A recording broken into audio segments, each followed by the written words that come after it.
제가 군대를 제대하고 나서 이제 본격적인 목회 사역을 전담 전도사로부터 이제 목회 사역을 시작을 했었습니다. 그때가 1994년이었어요. 그리고 이제 25년의 시간이 흘렸는데 그 25년의 시간 중에 이제 11년은 제가 부교육자로 교회를 섬겼었고요. 그리고 이제 2004년 9월에 지금의 교회를 개척해서 14년의 시간이 또 흘러가고 있는 겁니다. 그러다 보니까 25년의 시간 동안 제가 섬겼던, 소속되었던 교회가 4교였어요. 그러니까 부교육자 때는 서울에서, 인천에서, 그리고 대전에서 이렇게 부목사를 마쳤고, 그리고 담임 목사는 지금 즐거운 교회, 이 한 교회, 제가 14년째 지금 섬겨가고 있습니다. 자, 이렇게 부교육자로 섬기는 그 동안에 또 담임 목사로 오는 가운데, 특별히 부교육자로 섬겨가는 그 11년의 시간들 속에는요, 한 번도 제가 어느 교회에 소속되지 않은 적이 없었습니다. 이게 무슨 말이냐? 즉, 교회를 새롭게 이제 옮길 때는, 새로운 부임을 할 때는 항상 그 다음 주에 바로바로 부임이 되었었다라고 하는 거예요. 주로 이제 사역이 이제 12월 말에 끝나기 때문에 12월 마지막 주까지 섬기다가 사임을 하고 바로 그 다음 주 1월 첫째 주에 새로운 교회에 이제 사역 부임을 해서 또 사역을 하고 그랬다 보니까 그런 여백이 중간에 주일이 어느 교회 소속도 없었던 주일이 없었다. 그 말은 항상 모든 주일은 소속된 교회에서 예배를 드리면서 11년이 왔다라고 하는 거예요. 그러다가 제가 이제 2004년에 교회를 개척하려고 준비하는 과정이 필요하기 때문에 2004년 6월 달에 전에 섬기던, 부목사로 섬기던 교회를 사임을 하게 되고요. 2개월 동안에 이제 개척 준비를 하게 되었습니다. 그러다 보니까 그 2개월, 그리고 난 다음에 9월 달 첫째 주에 즐거운 교회 설립 예배를 드리고, 그때부터 또 이렇게 14년의 시간이 흘러가고 있는 거예요.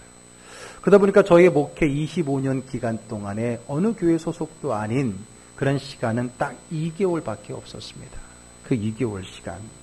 그 2개월이다 보니까 그 시간에는 이제 어느 교회도 소속이 아니니까 무소속이죠. 이제 무소속으로서 이제 예배를 드려야 되는데, 그래도 예배를 드리잖아요.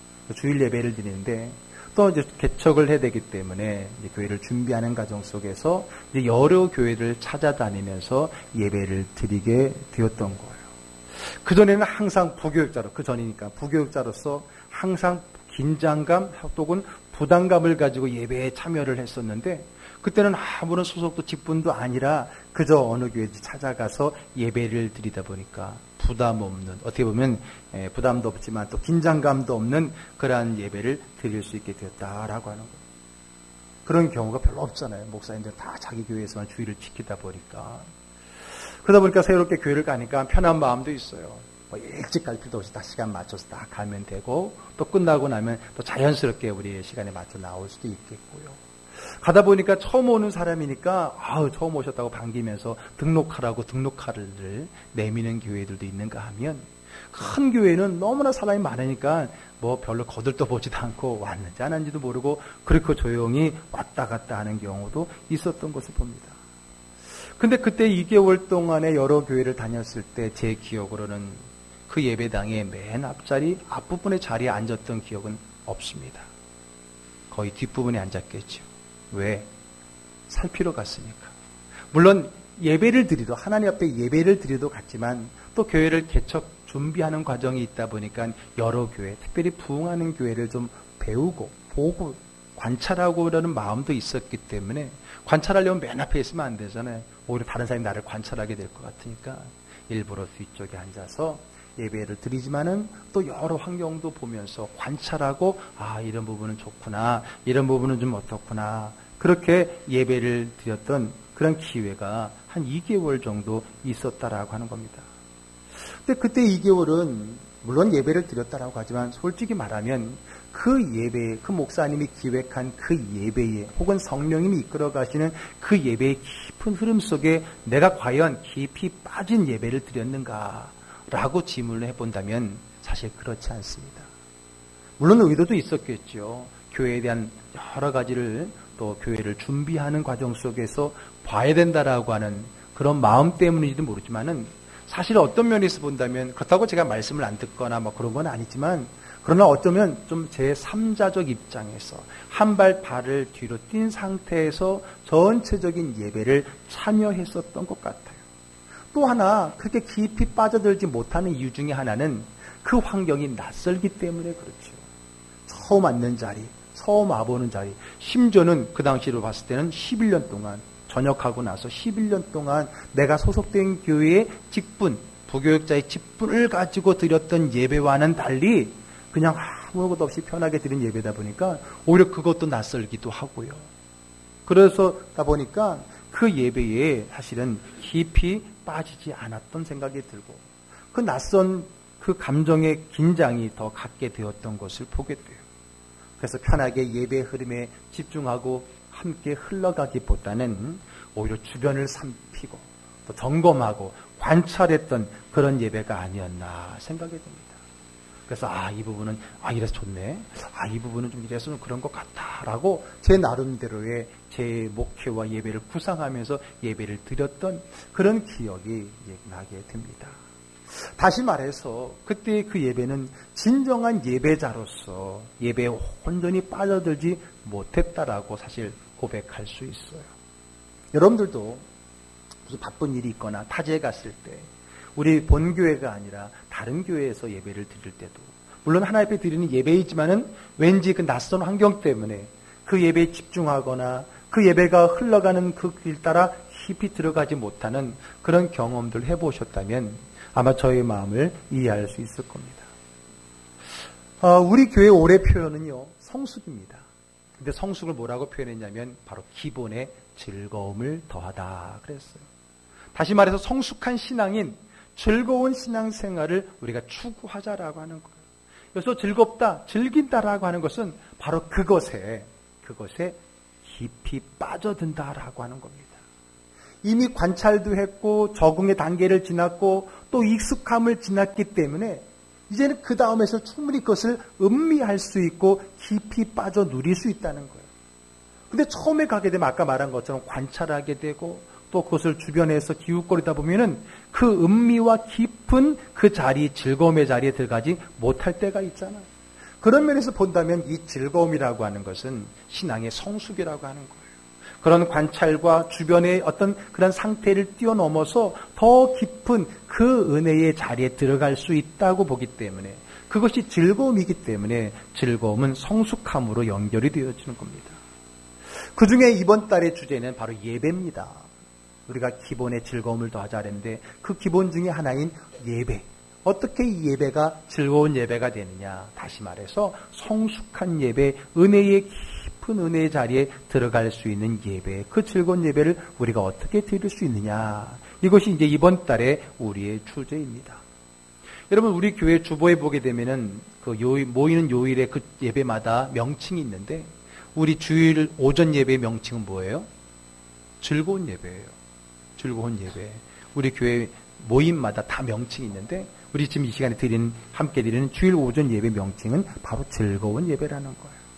근데 어떤 분들은요, 이 즐겁다라고 하는 것을 너무 가볍고 천박하게 생각하는 분도 있어요. 지난번에도 말씀드렸지만은 처음에 개척을 하고 우리 지방의 장로님들을 모셔놓고 이제 원래일을 할 때 저희 교회를 초청을 했었는데 나이 많은 장로님이 즐거운 교회라니까 너무 좀 가볍고 세상적이지 않아요? 이렇게 되묻는 거를 보면은 사람들에는 그런 오해가 있고 그런 편견이 있는 것 같아요. 즐겁다라는 것을 좀 천박하거나 가볍거나 혹은 세상적으로 또는 장난스럽게 경건하지 못하는 것으로 오해를 하는데 그러면 그 사람은 이 즐겁다라는 말을 잘 모르는 사람이고 또 무엇보다 성경을 잘 모르는 사람이에요. 왜냐하면 지금 우리가 쓰고 있는 이 개역 개정판 성경으로만 보더라도요, 이 즐겁다라고 하는 그 단어, 그냥 한글로 즐겁다라고 하는 그 단어만으로도 372회가 나옵니다. 그리고 그 즐겁다라고 하는 그 단어의 다른 표현인 기쁘다라고 하는 표현은요, 더 많아요. 443번이나 나와요. 기쁘다, 즐겁다라고 하는 이 동일한 의미의 단어를 다 합친다면 800단어가 넘어요. 물론 거기에 또 파생되진 다른 표현으로 말한다면 1000번이 넘겠지요. 그만큼 성경에는 이 즐겁다라는 단어조차도 많이 활용하고 우리말 번역에도 이 즐겁다라는 말을 그렇게 많이 번역해 놓고 있어요. 심지어는 하나님께서 내 즐거움에 참여하라라고 하면서 하나님도 그 즐거움의 주체가 되는 모습을 많이 보여주고 있다라고 하는 겁니다. 우리가 말하는 즐거움은 세상적인 가벼운 선박한 즐거움이 아니라 성숙이라는 즐거움, 그 예배 또는 우리 신앙 안에 깊은 의미를 누릴 수 있는, 음미할 수 있는 그 신앙의 자세, 그 신앙의 모습으로서의 즐거움이 바로 우리가 말하는 즐거움이다라고 하는 겁니다. 자, 그러면 어떻게 우리 예배가 즐거운 예배가 될 수 있을까요? 어떻게 하면 우리가 이 예배를 즐길 줄 아는 성숙한 예배자가 될 수 있느냐?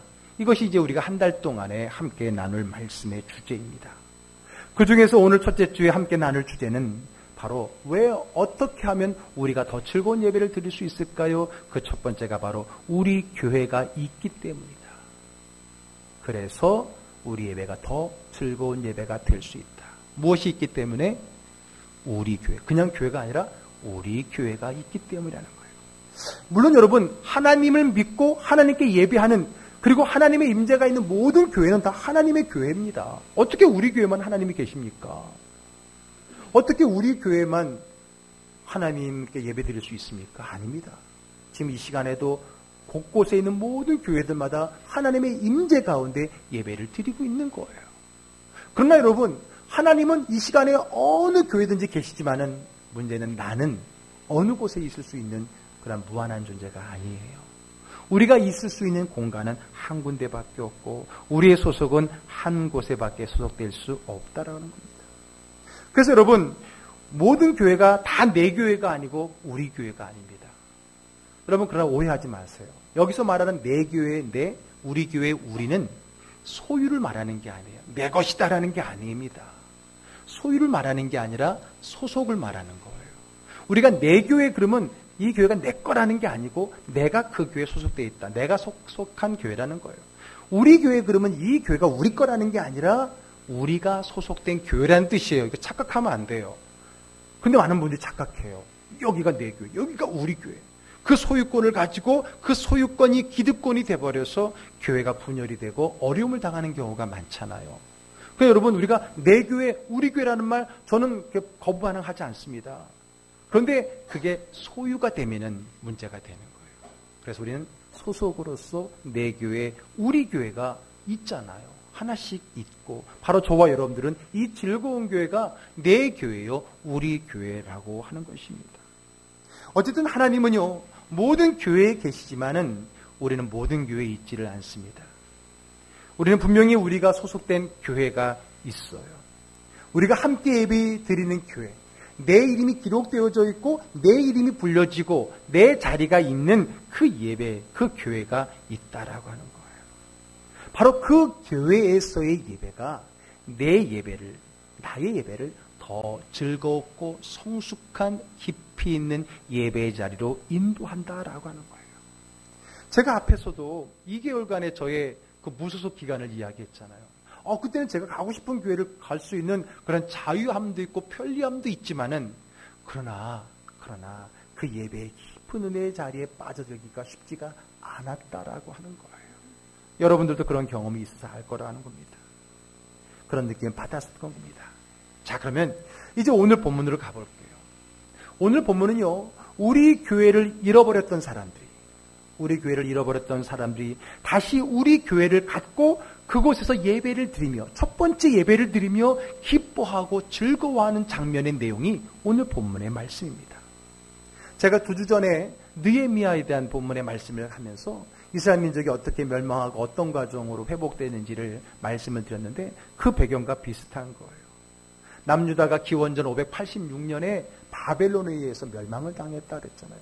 멸망을 당하면서 예루살렘 성전이 같이 파괴가 되었어요. 나라를 잃고 성전을 잃은 그들은 바벨론의 포로로 가게 된 것입니다. 그렇게도 예레미야를 비롯한 선지자들이 경고했거든요. 너희들이 믿음 생활 바로 안 하면, 하나님을 버리고 우상을 섬기면 너희들은 멸망할 것이다. 하나님이 그렇게 예레미야 선지자를 통해서 예언을 했지만은 그들이 듣지를 않았어요. 우습게 여겼던 거예요. 그리고 나서 결국은 그렇게 돼버렸던 거죠. 그리고 어떻게 해요? 포로로 가서야, 그때서야 후회합니다. 후회하는 사람 맨날 껄껄하는 거. 그때 예레미야의 말을 들을 걸. 그때 신앙생활 잘할 걸. 그때 우리 교회 좀 잘 좀 다니고 잘 좀 섬기고 잘 좀 할 걸. 그들은 포로로 가서 성전을 잃고 나라를 잃고 나서야 깨닫게 되었던 거예요. 그래서 그곳에서 회개하고 다시 회복을 위해 기도합니다. 참 사람들이 그런 것 같아요. 있을 때는 그 고마움을 잘 모르고 꼭 빼앗기고 나서 꼭 없어지고 나서야 고마움을 알고 그때 가서야 후회하는 것이 우리 인생의 패턴인가 하는 생각도 듭니다. 그래요. 오늘 이스라엘 백성들이 그랬다는 거예요. 그들은 비로소 포로가 돼서야 깨달았다는 거예요. 그러나 그 포로지에는 성전이 없어요. 또 예배드릴 수 있는 그런 환경도 없어요. 그들은 늘 마음속으로만 소망하지 하나님 앞에 모여서 성전에서 예배할 수가 없었어요. 그저 다니엘처럼 성전이 있던 곳을 향하여 창문을 열어놓고 그저 그곳을 향해 기도하는 것밖에 할 수가 없었던 거예요. 그런 마음으로 신앙생활하는 사람들이 얼마나 우리 성전, 우리 교회, 우리 예배 처소를 사모하며 지냈겠느냐라고 하는 거예요. 그들에게 있어서의 그 예배의 자리는 정말 하나님 앞에 드리는 소망이 아닐 수가 없었던 겁니다. 그러다가 시간이 지나면서 결국 예레미야가 예언했던 것처럼 그들에게 기회가 찾아옵니다. 이 바벨론이라는 나라가 바사, 즉 페르시아라고 하는 나라에 의해서 멸망을 당하면서 이제 페르시아가 그 장악을 하면서 이제 모든 사람들에게 너희 나라로 돌아가도 좋고 너희들의 신앙생활을 해도 좋고 너희들의 종교 행위를 해도 좋다라고 하는 칙령을 받게 됩니다. 얼마나 감사합니까? 이제 꿈에 그리던 고향에 돌아갈 수 있고 우리 교회를 다시 세울 수 있고 그 교회에서 예배를 드릴 수 있다라고 하는 꿈을 가지고 그들이 먼저 1차적으로 다윗 가문의 사람이었던 스룹바벨이 총독이 되어서 한 면의 사람들이 다시 고향으로 돌아옵니다. 돌아와서 그들이 제일 먼저 뭐 했다고요? 성전을 다시 무너진 성전, 폐허가 된 성전을 다시 짓기 시작을 했어요. 그런데 그 일이 쉽지가 않습니다. 참 힘들고 어려웠어요. 방해하는 사람도 많았고 또 때마침 흉년이 찾아와서 사람들의 먹거리가 없어지다 보니까 성전을 짓는 일이 지속되지 않고 멈춰지기 시작했다는 거예요. 그때 하나님은 학개라든지 스가랴 그런 선자들을 통해서 그들에게 다시 한번 독려하고 다시 한번 성전을 지을 수 있도록 격려하는 하나님 말씀을 주게 됩니다.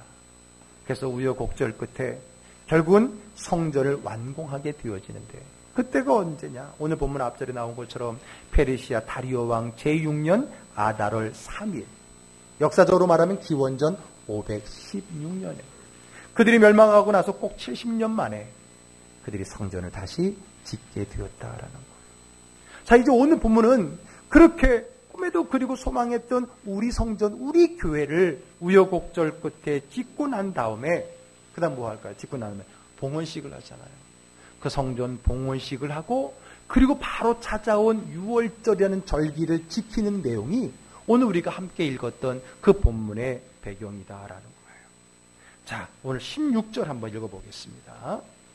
이스라엘 자손과 제사장들과 레위 사람들과 기타 사로잡혔던 자의 자손이 즐거이 하나님의 성전 봉헌식을 행하니. 예.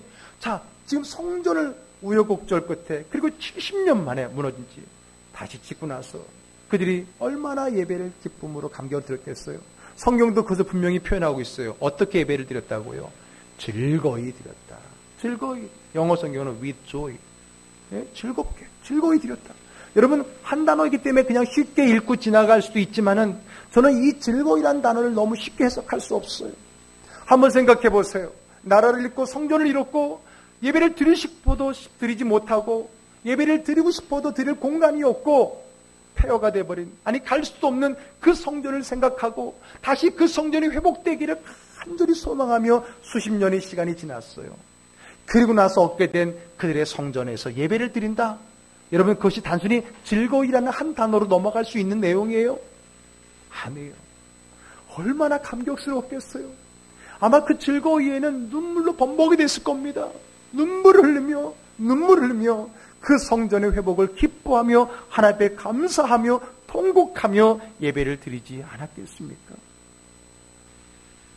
여러분, 저희 교단이 이제 110년이 넘었어요. 1907년에. 전에도 말씀드렸지만 저희 성결교단은요, 교단이 있는 선교사님들이 들어와서 세운 교단이 교회가 아니라 정빈, 김상준이라는 두 분이 일본 동경성사학원을 다니며 은혜를 받고 들어와서 전도를 하고 사람들이 모이다 보니까 자연스럽게 교단이 된 거예요. 그래서 저희 교단은 자생교단이라고 해요. 자생교단. 다른 나라에 있는 교단이 이렇게 들어온 게 아니라 자생한 교단이다라는 그런 자부심을 가지고 있는데 그게 1907년입니다. 평양 대부흥이 시작했던 그때에 저희 교단이 생겨났으니까 벌써 111년이 된 거죠. 111년이 됐는데 근데 우리 110년의 역사 속에 참 어려운 역사가 있었어요. 다름 아닌 일제강점기 때입니다. 일제강점기 때에 그 우리 교단의 사중 전도 표제가 있잖아요. 사중복음 뭐예요? 종생, 성결, 신유, 재림. 이 전도 표제가 일본의 국채에 반한다고 해갖고 우리 교단을, 그냥 기독교 전체가 아니라 우리 교단을 해산시켜 버렸어요. 1943년 조선 총독부령으로 우리 성결교단 자체를 해산시켜 버렸어요. 그때 많은 분들이 순교를 당하셨고요. 그때 많은 분들이 옥고를 치렀던 그 역사가 우리 교단 역사 가운데 있어요. 이런 교단이 폐쇄되고 해산된 교단은 없어요. 우리 교단밖에. 그리고 난 다음에 1945년에 이제 해방을 맞이하게 되잖아요. 해방을 맞이하면서 다시 우리 교단을 재건을 하게 되는데 그때 여러분 이 성도들이 흩어졌던 성도들이 예배 드릴 수 없는 처소가 없이 방황하던 그들이 다시 해방과 더불어서 폐허가 된 교회터에 모입니다. 그곳에 여러분 나무로 십자가를 세우고 다시 그곳에서 폐허가 된 그곳에서 예배를 드릴 때 어떻게 예배를 드렸겠어요? 눈물을 흘리며 감격을 가지고 또 끝까지 그곳에서 예배를 드리다가 순교한 사람들을 기억하면서 눈물의 예배를 한편으로는 감사와 감격과 잔치 예배를 드리지 않았겠습니까? 그런 역사가 우리 성결교단 안에도 있었던 것을 보게 됩니다. 자, 오늘 이스라엘 민족도 그랬어요. 폐허된 그곳에 다시 성전을 세우고 드리는 그 예배, 간절히 소망했던 그 성전에서 예배를 드리는 그들의 마음을 우리가 즐겁다라고 성경은 표현하고 있는 거예요. 은혜로웠다는 얘기죠. 간절히 원했던 성전이 세워지고 그곳에서 예배를 드리는 이스라엘 백성들은 감동과 다시는 이전과 같은 우를 범하지 말자라는 그런 다짐으로 예배를 드리지 않았겠습니까? 그 다짐을 보여주는 것이 18절의 말씀이에요. 한번 읽어볼게요.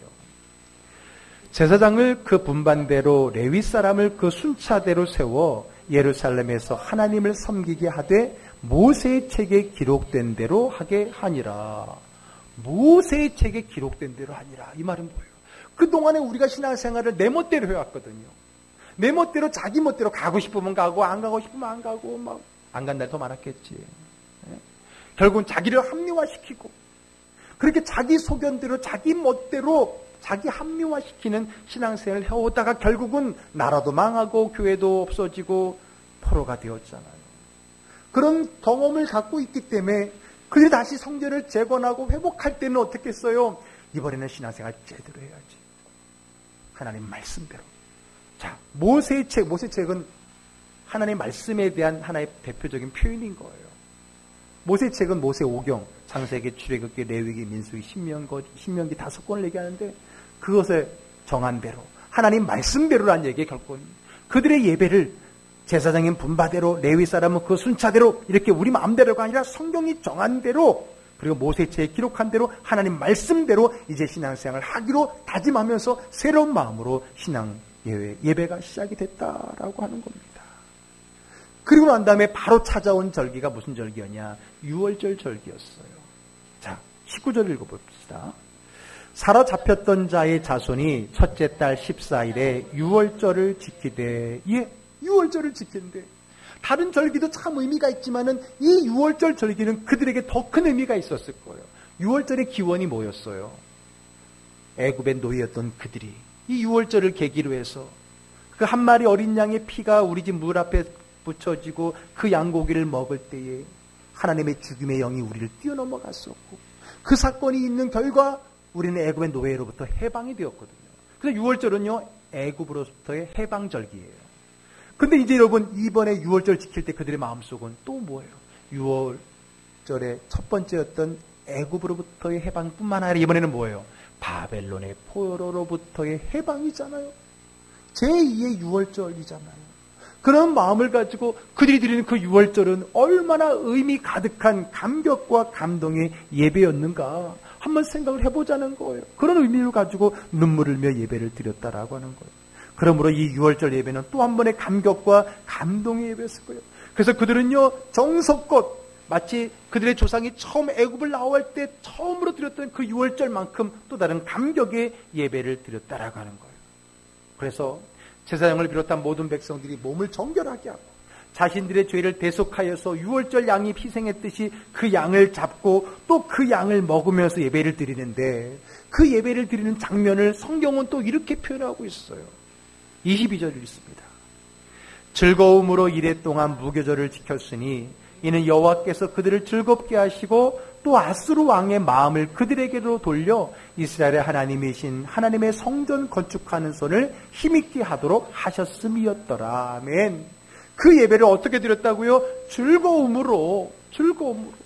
그래서 오늘 예배에 그 예배드리는 장면은 즐거움으로 표현하고 있는 거예요. 물론 그 즐거움은 눈물과 감격과 감동과 다짐과 그 예배에 대한 사모하는 마음으로 똘똘 뭉쳐있겠죠. 비록 한 단어로 말했지만 그 예배는 그 어느 예배보다 은혜로운 예배고요. 그 예배에 참여한 사람들은 그 어느 누구보다 더 믿음 있는 사람이 될 수밖에 없잖아요. 그렇지 않겠습니까? 그런 모습을 그 은혜로운 그 감격 있는 그 예배를 성경은 즐거움으로 즐거운 예배라고 말씀해주고 있다는 겁니다. 그런데 여러분, 그 즐거움은 누가 주신다고 말하고 있어요? 빨간 것이 뭐라고 써 있어요? 여호와께서 그들을 즐겁게 하시고. 이게 중요한 거예요. 여러분, 우리 예배의 즐거움은 어디에서 오는 거예요? 하나님께로부터 오는 거예요. 믿습니까? 어떤 분들은요, 오늘 예배가 참 너무나 은혜롭고 즐거웠어 라고 말하면 이유를 물어보면 대부분 그거예요. 오늘 찬양이 좋았거든. 오늘 내가 너무나 좋아하는 찬양 부르더라고. 오늘 찬양이 내가 아는 찬양을 불렀어. 오늘 찬양이 너무 그냥 신나는 곡을 불러서 오늘 예배가 즐거웠어. 오늘 말씀이 너무 듣기 좋았어. 그러니까 여러분, 대부분의 그 예배에 대한 즐거움을 어디서 찾느냐? 자기에게 찾는 거예요. 내가 즐거워야 즐거운 거예요. 이건 여러분 예배가 아니에요. 이거는 결국은 내 마음을 위해서 하는 하나의 집회인 거예요. 그러나 예배는 하나님께 즐거움을 올려드리는 거고 그 즐거움 때문에 하나님이 우리에게 즐거움을 주시는 거예요. 아멘. 오늘 찬양은 내가 모르는 찬양이네. 오늘 찬양은 약간 처지네. 그럼 거기에서부터 내 예배의 은혜가 결정이 돼버리는 그런 경우가 많아요. 또 아침에 나올 때에 기분 좋게 나오면 오늘 예배는 즐거운 예배가 되고 오늘 나올 때 그냥 한판 대판하고 나온다던가 그냥 안 하던 그걸 또 해달라고 그래갖고 또 한판 하다가 늦게 오고 이런 것 때문에 오늘 예배는 은혜롭지 못한 예배. 결국은 나의 예배의 즐거움, 즉 은혜와 반대는 왜 나에 의해 결정이 되냐는 거예요. 아니야. 오늘 예배의 즐거움은 하나님이 주시는 겁니다. 아멘. 하나님을 바라보는 자에게, 하나님을 기대하는 자에게, 하나님을 소망하는 자에게 주시는 거예요. 그래서 여호와께서 그들을 즐겁게 하셨다라고 분명히 그 주체를 말하고 있지 않습니까? 자, 이제 그들은 비로소 우리 성전, 우리 교회에서 예배를 드리게 되었습니다. 그들은 이제 우리 성전 예배를 드리게 된 거예요. 물론 우리 교회에서 예배만이 진정한 예배는 아닙니다. 하나님은 어느 교회 예배든지 다 함께 하시고 다 받으십니다. 그러나 우리 성전, 우리 교회에서 드리는 예배자의 기쁨과 즐거움은 분명히 있는 거예요. 제가 개척 전에 2개월 동안, 죄송합니다만 남의 교회, 이건 소유가 아니라죠. 남의 교회, 다른 교회에서 예배를 드리면서 그 예배, 물론 그럴 수도 반대일 수도 있겠지만 그걸 경험해 본 결과도 마찬가지로 내가 소속된 교회에서 드리는 그 예배는 다르다는 거죠. 그 2개월 동안 제가 부흥하는 교회, 큰 교회 다 다녔어요. 그리고 난 다음에 9월 첫째 주에 드디어 우리 공간, 알다시피 그랜드타운 503호 그 한 칸에 자그마한 곳에 예배 제단을 쌓고 처음에 우리 가족끼리 첫 주일 예배를 드리는데 그 2달 동안 다녔던 그 교회들보다 규모도 작고 사람도 작고 무엇보다 다 작지만 그러나 그 예배만큼은 나에게 있어서는 가장 은혜로운 예배였다는 거예요. 그렇지 않겠어요? 그렇지 않겠어요? 하나님 나에게 허락하신 교회, 하나님 부족하지만 나에게 개척을 허락하셔서 그 세웠던 교회. 장소는 작고 불편하고 사람은 없지만은 그러나 그것이 나의 교회이고 하나님이 내게 허락한 나의 소속된 교회이기 때문에 그 교회는 수만 명이만 모이고 우람하고 아름답고 좋은 교회에서 드린 예배와 달랐다는 거예요. 그 마음 여러분들 이해할 수 있죠. 안타까운 것은 현대 교인들은 제 표현에 의하면 유목민 교인들이 많아요. 유목민이 뭐예요? 한 곳에 정착하는 게 아니라 떠돌이잖아요. 유목민이라는 게 떠돌아다니는 거잖아요. 오늘은 이곳, 내일은 저곳. 여러분, 저도 2개월 동안의 유목민 생활 해봤는데 솔직히 말하면 어떤 면은 편해요. 부담 없어요. 왔냐 안 왔느냐 신경 쓰는 거 없고요. 한두 번 빠졌다고 막 전화하고 왜 안 왔냐 이런 얘기도 안 듣고요. 왜 뭐 늦게 왔냐 그런 얘기도 안 듣고요. 그리고 뭐 헌금을 안 하느니 뭐 헌신을 안 하느니 그런 얘기도 없고요. 그냥 내가 드리고 싶은 대로 편안한 자리에서 딱 내 스스로만 딱 예배를 즐기다가 나올 수 있어요. 그런 게 편할 수도 있겠더라고요. 제가 2개월 해보니까. 저는 그래서 여러분 우리 성도님들이 이사를 가잖아요. 이사를 가면 그곳에서 예배 제일 먼저 교회를 잘 정해야죠. 그런데 제가 말합니다. 신중하게 잘 정하되 2개월을 넘기지 말라. 왜? 2개월이 넘어가면요 그곳에 재미를 들려요. 이거 편하네. 이거 편하네. 내가 가고 싶을 때 가고 가고 싶은 곳으로 가고 또 안 왔다고 막 전도사님 목사님 전화 오지도 않고 왜 뭐 이거 안 왔냐고 막 그러지도 않고 너무 편해. 어디를 가든지 뭐 어서 오라고 막 환영해주고 너무 좋아. 그것이 2개월이 지나면서 이게 습성화가 되면요 교회 정하기가 더 어려워져요. 그러면 어떻게 되는 거예요? 유목민이 되는 거예요. 여러분 실제적으로 요즘 성도들이요 갑니다. 어디를 가느냐 딱 차를 가지고 가는데 그런 사람들 일찍 가지도 않잖아. 늦게 가면 주차장에 자리가 없어. 그러면 어떻게 해요? 그냥 가요. 다른 주차 여분이 있는 자리 교회로 가요. 그래도 없어. 계속 돌다가 없어. 그럼 가다가 방송으로 예배 드리는 거예요. 그리고 점심 먹으러 가는 거예요. 이런 사람들 많아요. 그러니까 교회들은 그런 사람이 없게 하기 위해서 교회가 뭐만 늘리는 거예요? 주차장만 늘리고 있는 거예요. 참 이게 안타까운 거예요. 물론 여러분 저도 가보니까 큰 교회 정말 잘 건축해 놓은 교회 정말 좋아요. 의자도 좋고 음향도 아주 정확하게 들리고요. 환경도 좋고 여름에 시원하고 겨울에 따뜻하고 무엇보다도 아이들의 시설이 잘 돼 있고 아이들이 교사들이 많이 있어서 죄송하지만 나 같아도 그런 교육 다니고 싶겠더라고. 그러나 여러분 내가 그게 등록해서 그게 신자라면 모를까. 그렇지 않을 때 아무리 환경이 좋고 아무리 목사의 말씀이 좋아도 왠지 그 예배에 깊이 빠지지 못하는 그것을 저도 2개월간 경험해 보았다는 거예요. 여러분 우리에게 진정한 예배의 기쁨, 즐거움은 어디 있었을까요? 환경에 있나요? 여러분들이 원하는 그 욕구가 채워질 때의 그 예배가 진정한 깊이 있는 성숙한 예배인가요? 아니에요. 그 예배의 성숙의 깊이 즐거움은 하늘에서 하나님께로부터 오는 겁니다. 예배의 즐거움은 물론 하나님을 향한 진정한 예배있지만 또 하나는 내가 늘 만나는 자리에 예배도 중요하다는 거예요. 아무리 작고 모이는 일이 작아도 늘 내가 주님께 예배하는 자리, 늘 나에게 말씀하시는 그 자리, 비록 졸더라도 내가 늘 편하게 앉아있는 그 자리 얼마나 편하면 졸겠어. 아무 데서 조는 게 아니죠. 얼마나 익숙하면 졸겠어.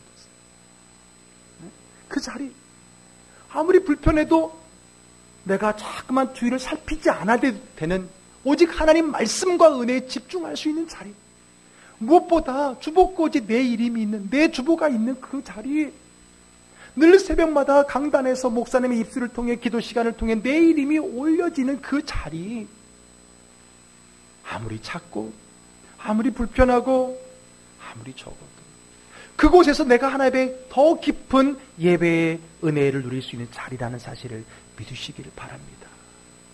그 교회에서의 예배는 더 은혜로운 예배, 성숙한 예배, 더 즐거운 예배로 갈 수 있지 않느냐. 그래서 오늘 첫 번째 어떻게 해서 우리 교회가 있어서 왜 없어지고 나서야 그때 껄껄하고 그때 기대하고 아쉬워하느냐. 오늘 이 자리는 그렇게도 이 자리를 부러워한 그 사람들이 원했던 자리일 수 있다는 걸 우리는 기억해야 되는 것입니다. 지금도 저 북한의 북녘 땅에 정말 예배를 드리고 싶어도 드릴 수 없고 이불을 뒤집어 쓰고 조용히 쪽지 복음을 읽고 있는 그 성도들이 그렇게도 간절히 원하는 자리가 이 자리일 수도 있다라고 하는 거예요. 그런 면에서 오늘 우리 교회는 바로 내가 드릴 수 있는 최고의 예배의 자리인 것을 기억하시기를 주의 이름으로 축복합니다. 우리 가끔 여행 다녀오면 아무리 좋은 호텔, 좋은 여행지 갔다 와도 꼭 집에 들어와서 내 침대에 누우면서 꼭 하는 말 뭐예요? 우리 충청도 사람이니까 충청도 버전으로 역시 집이 최고요. 그렇죠? 역시 우리 집이 최고요. 아무리 작고 아무리 그래도 우리 집이 최고잖아요. 거기에서는 아무런 부담감 없이 내가 누릴 수 있는 공간이잖아요. 교회도 그렇잖아요. 오늘 내가 하나님 앞에 정말 마음으로 온전히 마음을 열고 주님 만날 수 있는 교회, 바로 우리 즐거운 교회인 줄 믿으시기 바랍니다. 아멘. 옆 사람하고 이렇게 이야기합시다. 역시 우리 교회가 최고요. 충청도 버전으로 시작. 역시 우리 즐거운 교회가 최고요. 아멘. 이것이 우리 예배의 성숙함을, 즐거움을 만듭니다. 오늘 이스라엘 백성이 우리의 성전을 갖고 눈물의 감격에 즐거움의 예배를 드렸던 것처럼 우리 즐거운 교회에서 저와 여러분 함께 그 즐거운 예배를 누리는 저와 여러분 되기를 주의 이름으로 축복합니다. 아멘. 기도하겠습니다.